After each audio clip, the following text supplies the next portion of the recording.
Welcome to the Gaggle, where we talk politics in Arizona and beyond. This week, the state child welfare agency faces a class action lawsuit, and Vice President Mike Pence is in town to sell a tax plan.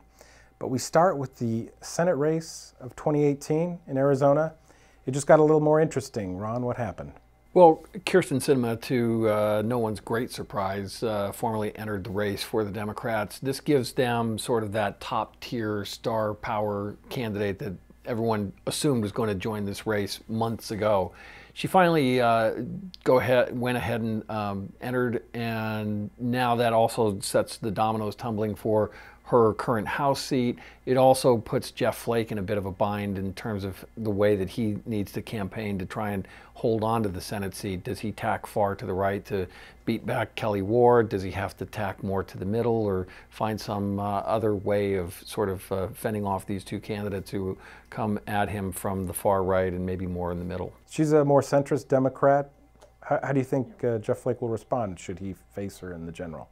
Well, what's interesting is the way that they have responded so far. When she jumped in, they immediately tried to hang the liberal tag on her, calling her the Prada socialist, and really attacking her for statements from years ago. And what's interesting is how that contrasts with the Congresswoman that she has really sort of defined herself as one of the more moderate votes in Washington among Democrats. So it's a line of attack that may find, a need to be recalibrated given her voting reality. You wonder if they rely on like her record when she was out here at the state legislature. I mean, that was a somewhat different public servant than what we've been seeing since Sinema got to Congress.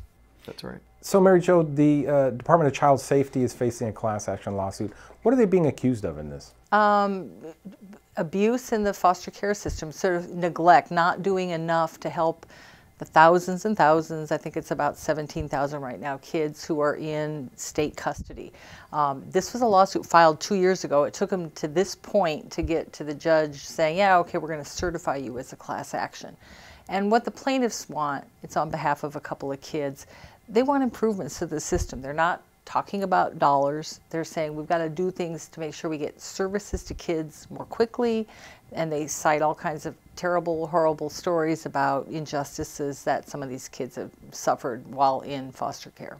Is this something that's been done in other states or counties? Yeah, in fact, I asked one of the plaintiffs in it if this is a trend, because Tennessee just ended a long running case. There was one up in Nevada, and she said, no, it's not a trend. There have been class action lawsuits against foster care since foster care started. So Dustin, Vice President Mike Pence was in town, and he and Doug Ducey looked like the dynamic duo going around selling the Republican tax plan.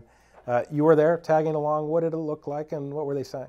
Yeah, so their first stop was at Ajo Al's, a Mexican restaurant in North Central Phoenix, and it was a highly choreographed event with small business owners, and they tried to sell the tax plan as something that would allow businesses to hire more employees, raise wages for employees. It was just a very scripted event in that way. On the flip side, Democrats have emphasized how a lot of the tax cuts would benefit the wealthiest, 1%. So we're seeing very conflicting, I guess, portrayals of it. So the governor, this is obviously, Congress is going to be taking this up, not the state legislature. Why was the governor a part of this? Yeah, so the governor and Pence have a close relationship, and the governor has always prided himself on, his pledge to cut taxes every year that he's in office, and he has kept to that pledge, though the taxes have been small. This next year, we'll see if he sticks to that, even though the budget might be tight. And I think the governor just, kind of brandished the opportunity to be with the vice president and get that national spotlight on what is the top priority for congressional Republicans now. Cutting taxes, always a voter-friendly message. Mary Jo, what are you watching for this week? Well, sticking in the child welfare realm, the state has a program where they'll waive your tuition if you go to school and become a social worker and then work for DCS for 2 years. Apparently, a lot of people have defaulted, and now DCS has to go and collect, I'm told, up to $600,000. So we need to get some more data on that. Ron? I'm interested in who wants to jump in on Kyrsten Sinema's race. I'm watching the conflict over water and the feud between the governor's office and CAP, the Central Arizona Project canal entity, and that conflict seems to really be intensifying. Water war. All right.